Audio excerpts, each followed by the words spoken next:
Mga menor de edad nagrambol sa Barangay Kalaparan, Arevalo, Iloilo City. Insidente nakuhaan sang video. Si Zen Kilantang nakatutok.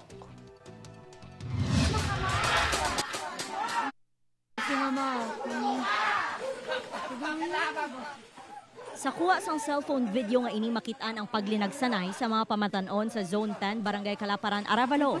Pila sa mga ini may bit-bit pa nga balakol samtang nagalaga sa piyak nga grupo nga ilan na enkwentro. May mga tao man sa igad sang dalan nga nagalantaw sa itabo, kag kasubong nga daw hindi apektado sang ginamo.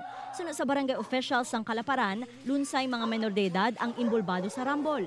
May mga pangayaw man nga kabataan nga halin sa kaiping nga barangay. Sa pagpangusisa sang barangay, nag-ugat ang ginamo bangod sa away sa babayi, pinaagi sa chat kag didto nagsitaanay ang duha ka grupo.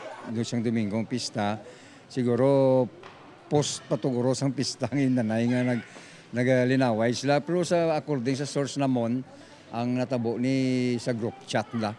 Sa group chat na sinuyay sila, dason may checks nga involved. Nagpanawagan naman ang opisyalis ng barangay sa mga pamatanon nga likawan ang ginamo sa lugar. Bayan tanang linaway kay way kita sinakwaon. Kang barangay way kapabaya sa ila, kaga ginatawag sa barangay namon sa among BCPC, Barangay Council for the Protection of Children, upod sang Bidliso, kag sang FPOP, seminar namon na siya regarding dira sa mga amo nga bagay sa aton mga kabataan sa may children in conflict with the law, kag sa aton children at rest. Gina-advise na muna sila nga hindi mayo ina para sa inyo. Ang aton ni mon kundi mag-eskwela kita para sa aton nga buwas ng vlog.